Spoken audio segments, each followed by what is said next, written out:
Okay, welcome back. This is Mr. Hassan's Maths channel.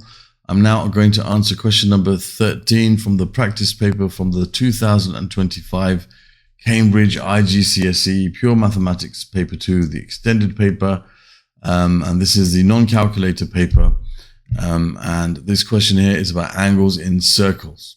So here we have a question with this circle, and we have these different angles given. They've told us A, B, C, and D. The points A, B, C, and D are all points which lie on the circle. So the A, B, C, and D are all on the circumference of the circle, and the center is O. TA is a tangent to the circle at A, so it just touches the circle at A, doesn't cut through it. And angle ABC is 131 degrees, as we can see here, and angle ADB is 20 degrees. And we are first asked to find angle ADC.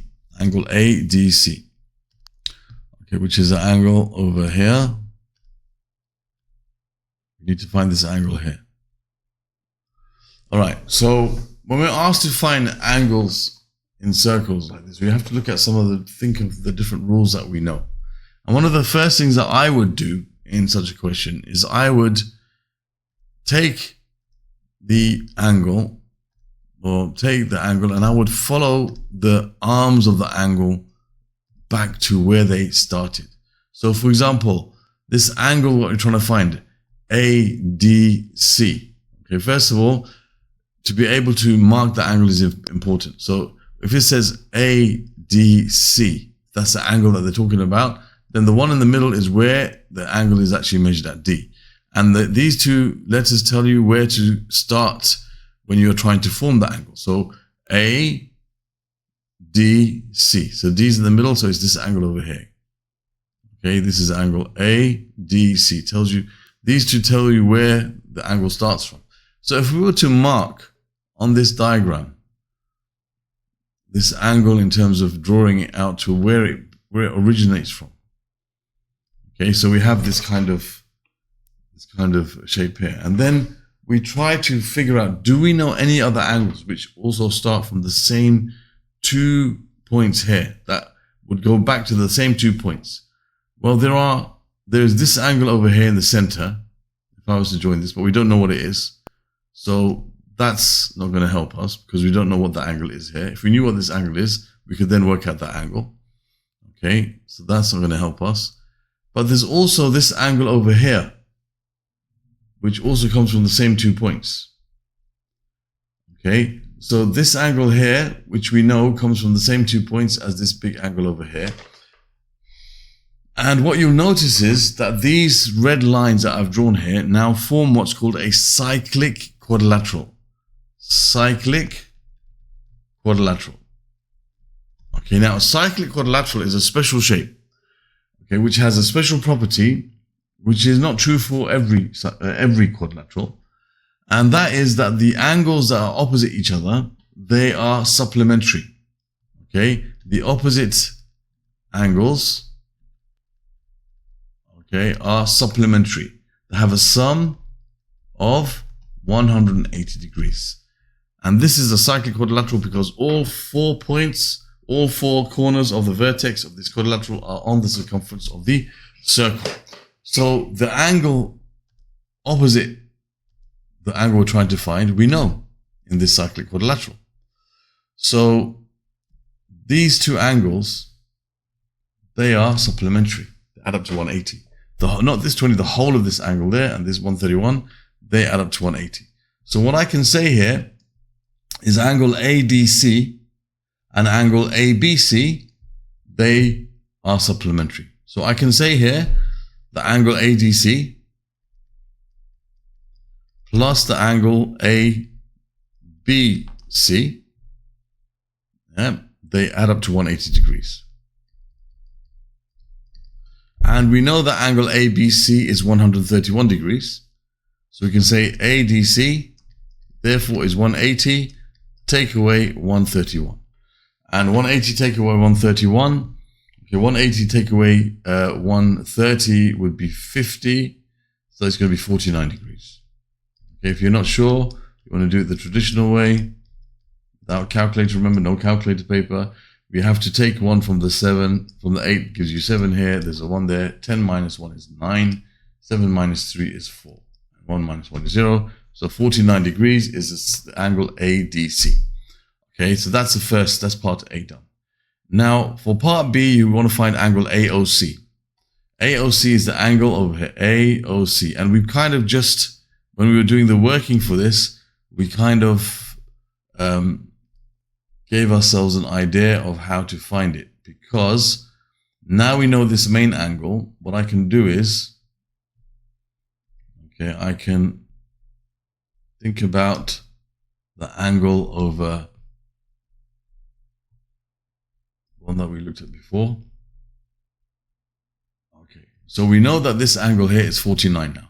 This is 49 degrees, right? And what we spotted earlier is that this angle goes back to A and C, and so does the angle in the center. Okay, now I can relate these two together because they're both standing on the same arc. They're both coming from AC. They both come from AC. You have AOC, as you can see, ADC, which we know now is 49 degrees, and AOC. We can see they both start from the same places, and if one of them is in the circumference and the other one is in the center, the one at the center is going to be twice the one at the circumference. The one at the center will always be twice the one at the circumference. Okay, it has to be on the center itself. So this angle here is going to be 49 times 2. 49 degrees times 2.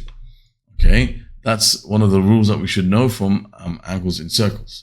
So we can say AOC, the angle AOC, is equal to 2 times the angle ADC, which is 2 times 49, which is like 2 times 50, which is 100 minus 2, which is going to be 98.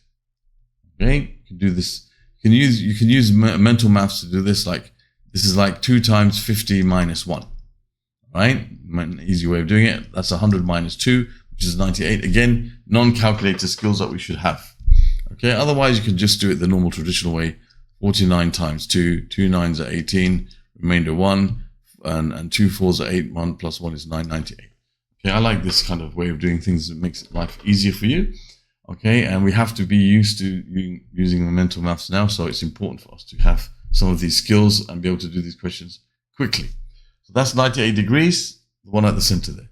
There's also an alternative way of finding this angle, which I'm going to go through now. The alternative way is basically taking this back to the same kind of, well, not the same, it's different actually. Thinking about the angle that's also kind of like, you can think of it in the same way, that they're standing on the same arc. One, this angle is at the circumference, okay, and this angle at the center. So if they're both standing on the same arc and one of them is formed in one sector of the circle, one segment of the circle, sorry, and the other one's in the other segment. So here you can say this line CA splits up this into the major segment and the minor segment.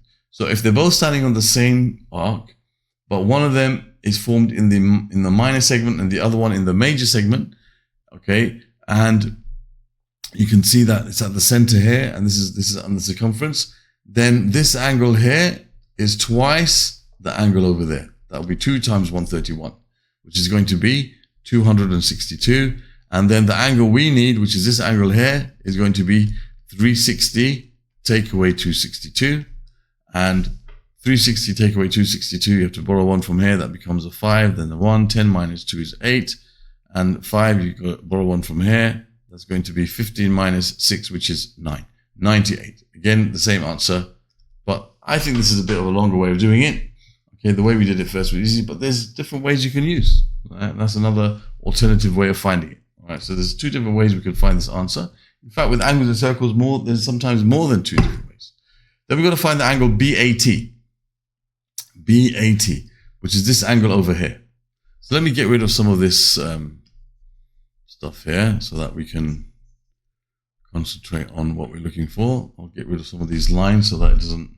That's one of the reasons why you should try to use a pencil when you're doing these questions, because sometimes you make markings even in your thinking, in your brainstorming, and you kind of get your diagram all confused sometimes. So you want to try to limit the amount of pen you use on your diagram so that you can cross things out and look at things again properly if you make mistakes, whatever, or if you want to just look at it fresh.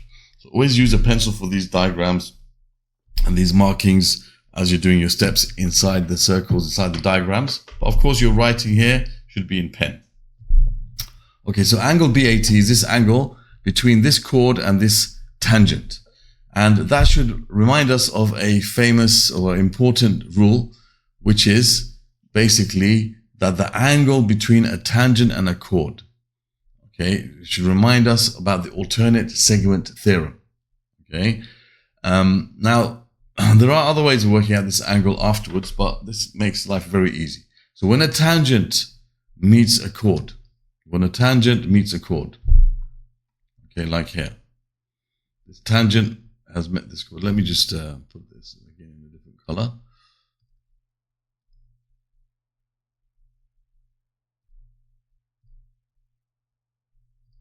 Okay, so you have the tangent here. I don't need that dotted line.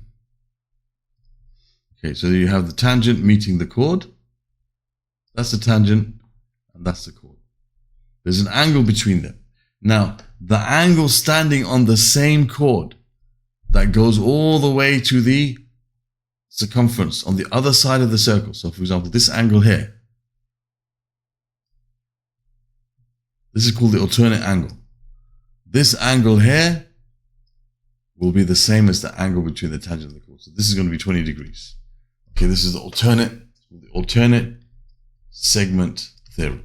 Okay, so this angle here is equal to the angle here. And we can prove this, okay, we can prove this in different ways, okay, but that's something that we should know, all right? You can prove it in certain ways, which, in fact, I'll just quickly do a quick proof for you so that you can be clear on it.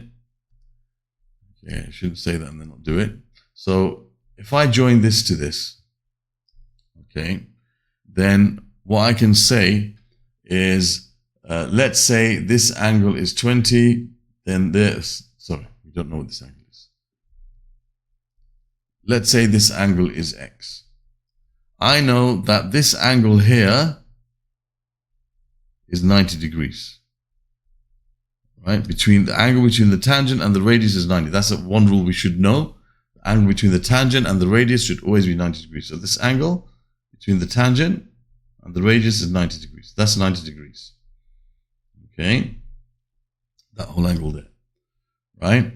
And what we can say is that this angle here, because this angle altogether is 20, so this angle must be 40. Okay, so if this angle is 40, okay, if this angle here is 40, because it's going to be double the angle, the one at the center is double the one at the circumference, okay, then we can find out what these two angles are. I can find out what this angle is, and I can find out what this angle is. Okay, I can find out what these two angles are.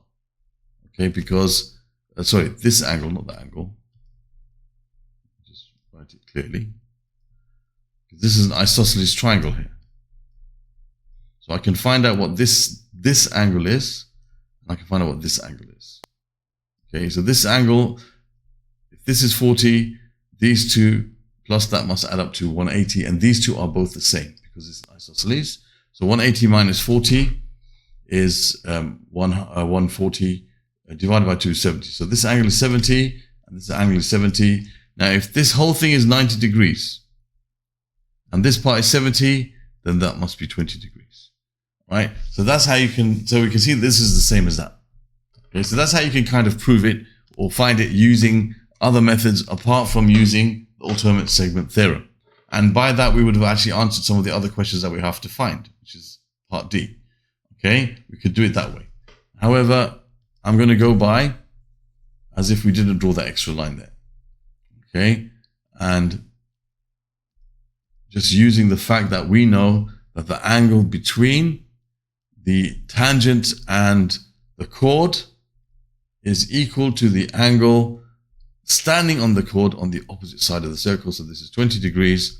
So we can say that BAT is equal to 20 degrees. And the reason is you've got the alternate. We don't have to write the reasons. I'm just doing it anyway.